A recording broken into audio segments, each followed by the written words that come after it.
Hello friends, ഇന്നത്തെ എപ്പിസോഡിൽ അവന്തിക ചെയ്ത ആ ഒരു ചതി അത് കൃത്യമായി തന്നെ അവന്തികയുടെ കുടുംബത്തെ തകർക്കുന്നതിന് കാരണമായി തീരുന്നു. എന്നാൽ ഇതറിയാതെ അവന്തികയോട് ആ ക്ലർക്ക് പറഞ്ഞ കാര്യങ്ങൾ വിശ്വസിച്ചുകൊണ്ട് അവന്തിക അമ്മാവനോട് പറഞ്ഞു, ആ സേതുമാധവൻ എന്റെ അച്ഛനെ ചതിച്ചു, പാവം അച്ഛൻ ആകെ തകർന്നു പോയിട്ടുണ്ടാവും, ആകെ മനസ്സ് തകർന്ന വേദനയിൽ അവിടെ നിന്ന് പോന്നെന്നാണ് പറഞ്ഞത്. അച്ഛൻ ചിലപ്പോ നേരെ വീട്ടിൽ വന്നിട്ടുണ്ടായിരിക്കും, നമുക്ക് വീട്ടിലോട്ട് പോയാലോ അമ്മാവ എന്ന് ചോദിച്ചതും ഹരിഹരൻ പറഞ്ഞു, അതെ, അദ്ദേഹം ഇപ്പൊ ആകെ തകർന്ന മനസ്സുമായി വന്നിരിക്കുകയായിരിക്കും, എന്തായാലും മോള് അച്ഛന് ധൈര്യം നൽകണം എന്ന് പറഞ്ഞതും അവന്തിക പറഞ്ഞു, അമ്മാവൻ എന്തായാലും എന്റെ കൂടെ ഒന്ന് വാ, അച്ഛനതൊരു ആശ്വാസമാകും എന്ന് പറഞ്ഞതും ശരി, ഞാനും വരാം അദ്ദേഹത്തെ കാണാൻ എന്ന് പറഞ്ഞ് ഹരിഹരനും അവന്തികയും അവിടുന്ന് പുറപ്പെടുന്നു.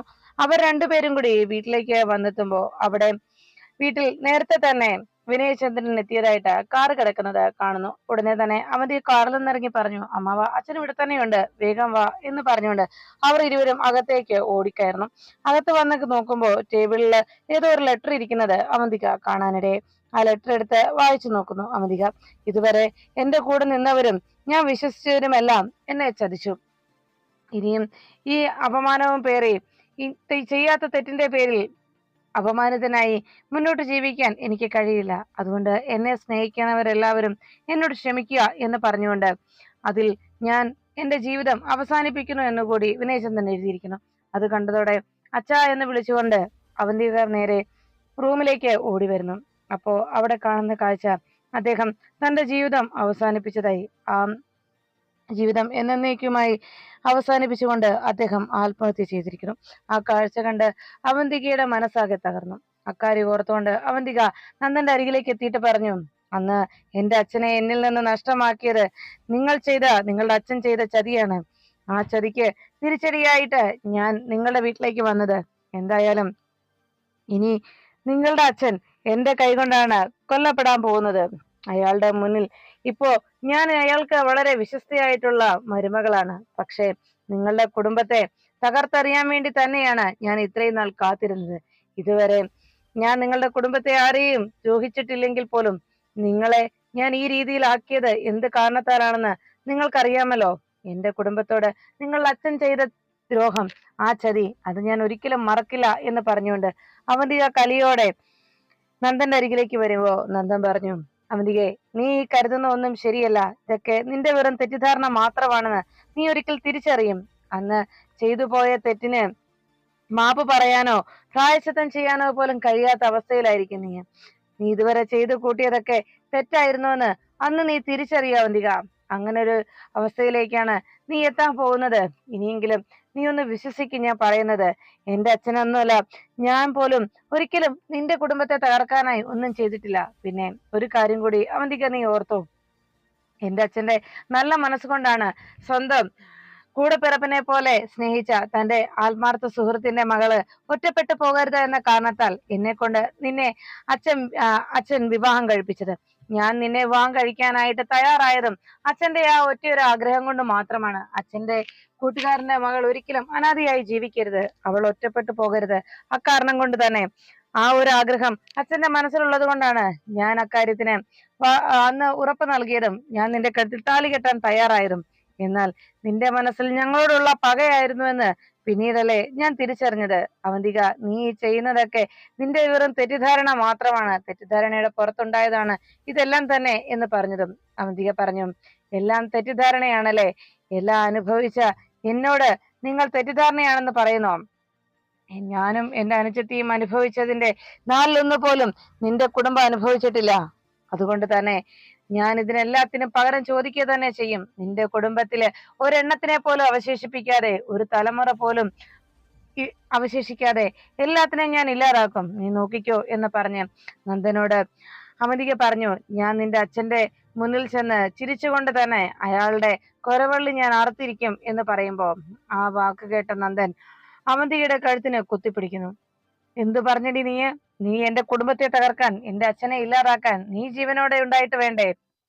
നീ ജീവനോടെ ഇരിക്കുന്നതിനേക്കാൾ ഭേദം നിന്റെ ജീവൻ ഞാൻ എടുക്കുന്നതല്ലേ? അതോടെ ഇന്നത്തോടെ നിന്റെ പകയും പ്രതികാരവും എല്ലാം അങ്ങ് അവസാനിച്ചോളും എന്ന് പറഞ്ഞ് അവന്തികയുടെ കഴുത്തിന് കുത്തി പിടിക്കുന്നു.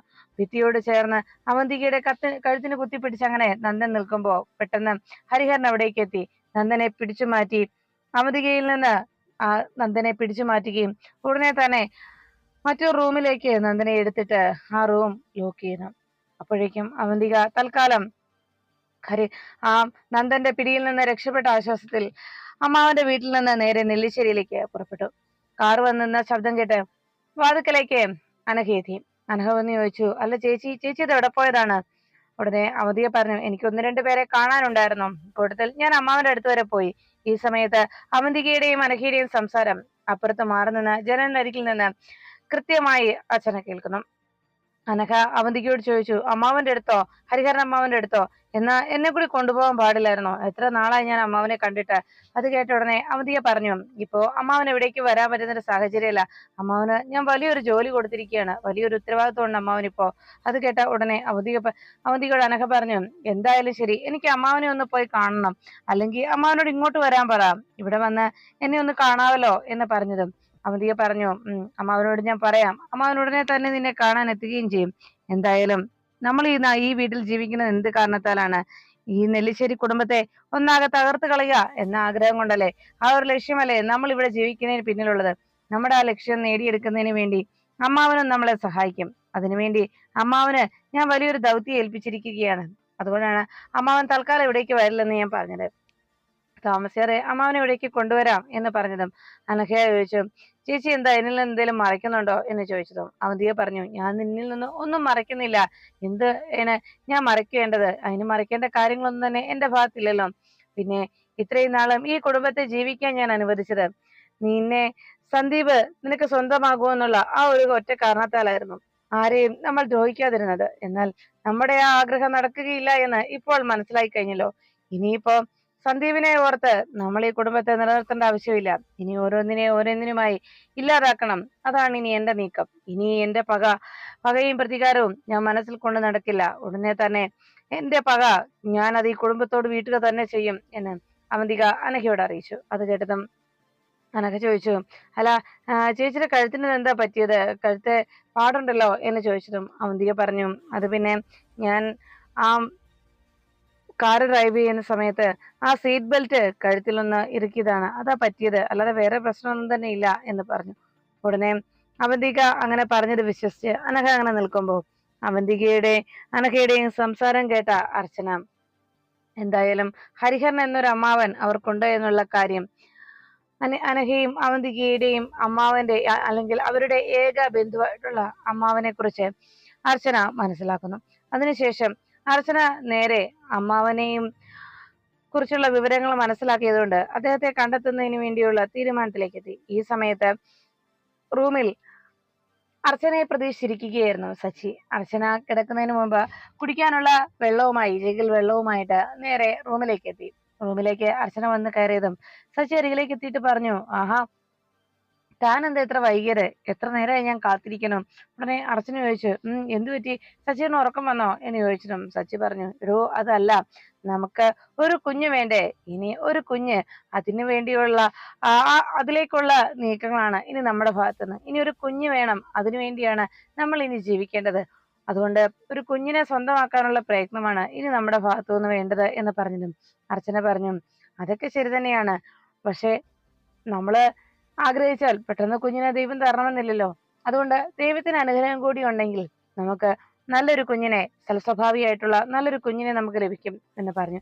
അത് കേട്ട ഉടനെ സച്ചി പറഞ്ഞു, ദൈവത്തിന്റെ അനുഗ്രഹം തീർച്ചയായിട്ടും ഉണ്ടാവുമല്ലോ, അല്ല അതിനിപ്പോ എന്താ ചെയ്യേണ്ടത് എന്ന് ചോദിച്ചതും അർച്ചന പറഞ്ഞു, അതിന് ക്ഷേത്രത്തിൽ പോയി ഭഗവാനോട് പ്രാർത്ഥിക്കണം. താൻ പാതി ദൈവം പാതി എന്നല്ലേ, ദൈവം കഴിഞ്ഞാലല്ലേ നമുക്കൊരു കുഞ്ഞിനെ കിട്ടൂ എന്ന് പറഞ്ഞതും ഉടനെ സച്ചി പറഞ്ഞു, അങ്ങനെയാണെങ്കിൽ നമുക്ക് പോയേക്കാം, ക്ഷേത്രത്തിലേക്ക് പോയേക്കാം എന്ന് പറഞ്ഞു. ഉടനെ അർച്ചന പറഞ്ഞു, അതിനാണെങ്കിൽ നാളെ രാവിലെ തന്നെ നമുക്ക് ക്ഷേത്രത്തിൽ ഭഗവാനോട് പോയി പ്രാർത്ഥിക്കാം എന്ന് അർച്ചന സച്ചിയോട് അറിയിച്ചു. സച്ചി അത് കേട്ടതും ശരി, നാളെ തന്നെ പോയേക്കാം.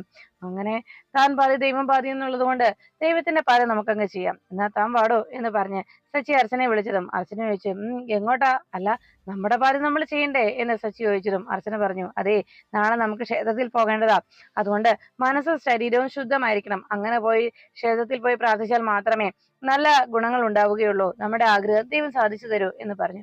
അത് കേട്ടതും സച്ചി പറഞ്ഞു, അല്ല നമ്മുടെ പാതി നമ്മൾ ചെയ്യണ്ടേ എന്ന് ചോദിച്ചപ്പോ സച്ചിയോട് അർച്ചന പറഞ്ഞു, അതെ, നമ്മുടെ പാതി ഭഗവാനോട് പ്രാർത്ഥിച്ചു വന്നതിന് ശേഷം, അതെ, ഇനി അതല്ല സച്ചിയേട്ടൻ മാറിക്കിടക്കില്ല എന്നുണ്ടോ? സച്ചിയേട്ടൻ ഇന്ന് മര്യാദയ്ക്ക് മാറിക്കിടന്നോ? അത് അപ്പോഴേക്കും സച്ചി ചോദിച്ചു, അയ്യോ എടോ അതെന്തിനാ നാളെ രാവിലെയല്ലേ ക്ഷേത്രത്തിൽ പോകുന്നത് എന്ന് ചോദിച്ചതും അർച്ചന പറഞ്ഞു, അതെ ക്ഷേത്രത്തിൽ നാളെയാ പോകുന്നത്, അതുകൊണ്ട് തന്നെയാ പറഞ്ഞത് സച്ചിയേട്ടൻ മാറിക്കിടക്കണമെന്ന്. ഇനി സച്ചിയേട്ടന് മടിയാണെങ്കിൽ ഞാൻ മാറിക്കിടന്നോളാം, ഞാൻ സ്നേഹയുടെ റൂമിൽ പോയി കിടക്കണം, എന്താ അത് വേണോ? അതോ സച്ചിയേട്ടൻ ഇവിടെ കിടക്കുന്നോ? അത് ചോദിച്ച ഉടനെ തന്നെ സച്ചി പറഞ്ഞു, ഏയ് വേണ്ട വേണ്ട, ഞാനേ ഞാൻ മാറിക്കിടന്നോളാം, താൻ എങ്ങും പോകണ്ട, ഇവിടെ തന്നെ കിടന്നാ മതി എന്ന് പറഞ്ഞ് സച്ചി വേഗം ബെഡിലേക്ക് പോയി കിടക്കുന്നു. പിറ്റേന്ന് രാവിലെ ആതിര ആകെ വിഷമത്തോടെ താഴെ ഹാളിലേക്ക് വന്നു. അവിടെ വന്ന് ആ സെറ്റിയിൽ ആകെ വിഷമിച്ച് അങ്ങനെ വന്നിരിക്കുമ്പോ ഉടനെ അർച്ചന അത് കണ്ടിട്ട് അരികിലേക്ക് എത്തി ചോദിച്ചു, മോളെ എന്താ എന്താ നിനക്ക് പറ്റിയത്? അപ്പോഴേക്കും ആതിര പറഞ്ഞു, ചേച്ചി എന്തോ ഒരു ക്ഷീണം പോലെ.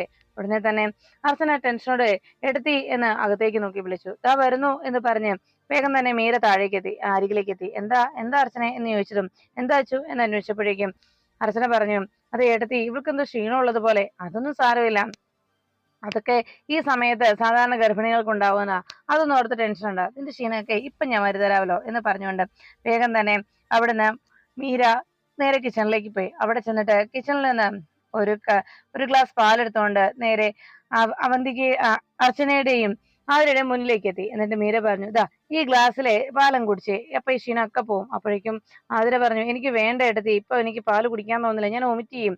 അത് കേട്ട ഉടനെ മീര പറഞ്ഞു, നീ വൊമിറ്റ് ഒന്നും ചെയ്യില്ല, ഇതേ ഇതിനകത്ത് എന്താ ഉള്ളതെന്നറിയോ, കുങ്കുമപ്പൂവും ബദാമും ഇട്ട് ഞാൻ അടിച്ചെടുത്തേക്കുന്ന പാലാ, അരേ കുടിച്ചേ എന്ന് പറഞ്ഞ് വേഗം അത് കുടിക്കാൻ ആതിരയോട് അറിയിച്ചു. ആതിര പറഞ്ഞു, എന്നാ അവിടെ വെച്ചേക്ക്, ഞാൻ പിന്നെ കുടിച്ചോളാം എന്ന് പറഞ്ഞതും, അതെ പിന്നെ ഒന്നും വാങ്ങാൻ പറ്റില്ല, ഇപ്പൊ തന്നെ കുടിച്ചോണം, അതെ ഞാൻ പറയുന്നത് പോലെ മര്യാദയ്ക്ക് കേൾക്കുന്ന നിനക്ക് നല്ലത് കേട്ടല്ലോ എന്ന് പറഞ്ഞ് അർച്ചന അർച്ചനയോടും ആതിരയോടും മീര ദേഷ്യപ്പെട്ടു. അങ്ങനെ സംസാരിച്ചുകൊണ്ടിരിക്കുമ്പോഴേക്കും പെട്ടെന്ന് അവിടേക്ക് അനഘയെത്തി. ആഹാ, അല്ല വേണ്ടെന്ന് പറയുന്ന ആളെ എന്തിനാണ് ഇങ്ങനെ വെറുതെ നിർബന്ധിച്ച് കുടിപ്പിക്കാൻ നോക്കുന്നത് എന്ന് ചോദിച്ചുകൊണ്ട് അനഘ അവിടേക്ക് എത്തി. അപ്പോഴേക്കും മീര പറഞ്ഞു, അതെ അങ്ങനെയൊക്കെ ചില തോന്നലൊക്കെ ഇവിടെ ഉണ്ടാകും, അതൊന്നും പ്രശ്നമുള്ള കാര്യമല്ല എന്ന് പറഞ്ഞതും, ഇതിപ്പോ കുടിച്ചാൽ മതിയോ? അതിപ്പോ ഞാൻ കുടിച്ചുതരാം, ഇത് കുടിക്കാൻ വേറെ ആൾക്കാർ ഇവിടെ ഉണ്ടല്ലോ എന്ന് പറഞ്ഞ് വേഗം ആ പാലെടുത്ത് അനഘ കുടിക്കുന്നു. എന്നിട്ട് പറഞ്ഞു, അതെ ഇത് ആതിര കുടിക്കാതിരുന്ന ഒരു കണക്കിന് നല്ലത്, പൂവ് കുറച്ച് കുറവാ കേട്ടോ, ഇത്തിരി കൂടി കൂട്ടിയിട്ടിരുന്നെങ്കിൽ നന്നായേനെ. അതുകൊണ്ട് വെറുതെ അല്ല ആതിര ഇത് കുടിക്കാതിരുന്നത്, എന്ന് വെറുതെ കുടിക്കാതിരിക്കുന്നതാ നല്ലത് എന്നൊക്കെ പറഞ്ഞ് അനഘ ആ ഗ്ലാസ് എത്തിച്ച് അവിടേക്ക് വെച്ചു. ഇത് കണ്ട ഉടനെ തന്നെ മീര പറഞ്ഞു, അല്ല ഗർഭിണി പെണ്ണിനെക്കാളും കൊതിയും നുണയും ഏറെയുള്ള ആളുകൾ ഇവിടെ വേറെ ഉണ്ടെന്ന് ഞാൻ അറിഞ്ഞിരുന്നില്ല, ഉണ്ടായിരുന്നെങ്കിലേ നിനക്ക് അങ്ങനെ ഉണ്ടെങ്കിലേ നീ നിന്റെ ചേച്ചിയോട് ചെന്നങ്ങ് പറഞ്ഞേക്ക്, കുങ്കുമപ്പൂവും കുറച്ച് ബദാമും ഒക്കെ അതിനകത്ത് അടിച്ചിട്ട് തന്ന് നിനക്ക് ഇതുപോലെ ഉണ്ടാക്കി തരാൻ, വേറെ പണിയൊന്നും ഇല്ലാതിരിക്കുകയല്ലേ. പെണ്ണെ ഒരു കാര്യം ഞാൻ പറഞ്ഞേക്കാം, ഞാൻ ഈ ഉണ്ടാക്കുന്നതൊക്കെ എന്റെ ആതിരയ്ക്ക് വേണ്ടിയാ, അല്ലാതെ നിനക്ക് തിന്നാൻ വേണ്ടിയൊന്നും അല്ല എന്ന് പറഞ്ഞു. ഉടനെ ആതിരയോട് പറഞ്ഞു, മോള് വിഷമിക്കണ്ട, മോൾക്ക് ഞാൻ വേറെ ഉണ്ടാക്കി തരാം. അപ്പോഴേക്കും അനഘ പറഞ്ഞു, അല്ലെങ്കിലും ആതിര കൊച്ചിനൊന്നും സംഭവിക്കാൻ പോകുന്നില്ലേ, ആ കൊച്ചൊരു കുഴപ്പമില്ലാതെ ജനിക്കും, നേരാൻ വണ്ണമൊന്നും ഉണ്ടാകാത്ത കുഞ്ഞായതുകൊണ്ട് ഇങ്ങനെ ഉണ്ടാവുന്ന കുഞ്ഞുങ്ങൾക്കൊന്നും ഒരു പ്രശ്നം ഉണ്ടാവില്ല എന്ന് അനഘ അറിയിച്ചു. അത് കേട്ട ഉടനെ തന്നെ മീരി ചോദിച്ചു, നേരാൻ വണ്ണം ഉണ്ടാകാത്ത കൊച്ചെന്നോ? നീ എന്താടി ഈ പറയുന്നത്? അതാ ആതിര എവിടെയെങ്കിലും പോയി ഇഞ്ചക്ഷൻ എടുത്തിട്ടാണ്ടി കുഞ്ഞുണ്ടായത് എന്ന് മീര ദേഷ്യത്തോടെ അനഘയോട് ചോദിക്കുന്നു. ദേ ഒരു കാര്യം ഞാൻ പറഞ്ഞേക്കാം ആതിരെ, ഇവളിങ്ങനെയൊക്കെ ഓരോന്നൊക്കെ പറയും, അതൊക്കെ നിന്റെ മനസ്സ് വിഷമിപ്പിക്കാൻ വേണ്ടി മാത്ര, അതൊന്നും ഓർത്ത് നീ സങ്കടപ്പെടുകയൊന്നും വേണ്ട കേട്ടോ എന്ന് ആതിരയോട് മീര പറഞ്ഞു. ദേ ഒരു കാര്യം ഞാൻ പറഞ്ഞേക്കാം, വെറുതെയല്ല നിന്റെ ഇത്തരം വൃത്തിയുടെ സ്വഭാവം കൊണ്ടാണ് സന്ദീപ് നിന്നെ വേണ്ടെന്ന് വെച്ചതും ആതിര ഇപ്പൊ ഇവിടെ വന്ന് ഇങ്ങനെ ഇരിക്കുന്നതും എന്ന് മീര അനഘയോട് മറുപടി നൽകി. അത് കേട്ട ഉടനെ അച്ചു മീരയെ നോക്കിയിട്ട് പറഞ്ഞു, എടുത്തി വേണ്ട. അതിനുശേഷം അർച്ചന വേഗം അനഘയുടെ മുന്നിലേക്ക് വന്നിട്ട് പറഞ്ഞു, നീ ഇപ്പൊ ഇങ്ങനെയൊക്കെ സംസാരിക്കുന്നത് എന്തിനാന്ന് എനിക്കറിയാം, ആതിരയെ മനസ്സ് വേദനിപ്പിക്കാൻ വേണ്ടി തന്നെയാണെന്ന് വ്യക്തമായിട്ട് എനിക്കറിയുകയും ചെയ്യാം. പിന്നെ ഒരു കാര്യം ഞാൻ നിന്നോട് പറഞ്ഞേക്കാം, ഇനി മേല ആതിര ഇങ്ങനെ എടുത്ത് ഇതുപോലെ നീ സംസാരിച്ചാലുണ്ടല്ലോ, ആതിര ഇവിടുത്തെ മരുമകളാണ്, അതായത് ഇവിടുത്തെ ഏറ്റവും ഇളയ മരുമകൾ, നീ ഇവിടുത്തെ മരുമകളുടെ അനുജത്തിയും. ഞാൻ പറഞ്ഞ എന്തെന്ന് മനസ്സിലാവുന്നുണ്ടോ? ആതിരയ്ക്ക് ഈ വീട്ടിൽ നിന്നേക്കാൾ ഏറെ സ്വാതന്ത്ര്യവും അവകാശവും ഉണ്ടെന്നാണ് ഞാൻ പറഞ്ഞു വന്നതിന്റെ പൊരുൾ, മനസ്സിലായോ അനഘേ എന്ന് അർച്ചന അങ്ങനെ ചോദിക്കുമ്പോഴേക്കും ആതിര ചാടി എഴുന്നേറ്റു. അച്ഛനയുടെ ആ വാക്കുകൾ കേട്ട് മീര തക്കതായ മറുപടി അനഘയ്ക്ക് കൊടുത്തതിന്റെ സന്തോഷത്തിൽ മീര പുഞ്ചിരിയോടെ അനഘയെ നോക്കുന്നു.